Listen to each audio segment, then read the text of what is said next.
Hey guys, Professor Bill, Comic Book University, and Doctor Strange, Sorcerer Supreme 385. Yeah, it's actually Doctor Strange again, okay? So the Void comes out, there's mucho buto kicking, and suddenly the Void goes and reveals to Zelma that she's actually the spell of Sing Sun, or reveals it to Loki. Anyway, so Loki goes and reaches his hand into her soul, and pulls the spell out so he's able to reestablish the dragon line so magic is repaired. Now, there are still some caveats here and there, whatever, because the Empirical did some actual permanent lasting damage. Okay. In the meantime, at least until the next writer comes along, he's like, oh, no, everything's back to normal. Shut up. So what happens now is Zelma had seen what was happening there. Really quick, Sentry comes down and puts a beating on this thing and sends it back into that little chamber. Now, check this out. As it stands, although he's mad at Strange and he actually went to take a good slug at his chin, Loki protected him. The fact is, he does seem to be permanently separated from the Void right now. Oh, but what about if the Void is so strong within him that he generates a new Void, and now like Void versus Void could happen? Just terrifying to even think about. So that's psychoses for you.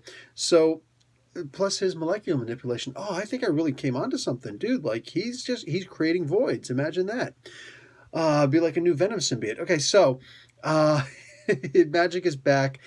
What do you call it? Zelma goes and explains, hey, Loki, tell him where I will. Okay, fine, I'll tell him. Loki actually wound up faking that whole Vishanti thing. He faked the whole thing, so he was never really supposed to be Sorcerer Supreme, so he accepted the decision because he was deceived by the Master Deceiver. All I'm saying is, I'm not even mad at anybody. I am just so tickled that Loki was able to pull off something like that. Because yeah, I believe it. Like that's amazing. That's amazing. Oh wow, such a fantastic book. And in the end, he goes and leaves, and Selma leaves also. It's like everything's being reset. It's like, is Wong coming back now? Hey, where's Rentara? Can we get him back? Anyway, so I'm okay without Rentara. So what do you call them? And Clea and a vampire friend. So they actually his brother. So they what do you call it? They all go their separate ways. Zelman leaves just like you hit the spell of Sing Sung in me and didn't even tell me so I could help you. Like I'm sick of all the liars. I just need to get out of here. So she bolts, and all of a sudden Bats shows up, the dog at the very end. Like, are you kidding me? This was such a great book, and then all of a sudden you just like the whole time you were mixing up a big bowl of feels and then just dump it over top of my head when I'm unawares. Not even cool, man. Just too many feels at once. And I don't care if that's an outdated word. Shh. So, I'm going to give this comic book an A. There was so much amazingness, just boom, boom, boom, boom, boom, ricocheting all over the place. Ricochet Rabbit, all over the place. It was amazing. This comic book, this is how comic books should be written. Well, I mean, like, there's lots of ways to read it, but this was funny. This was great.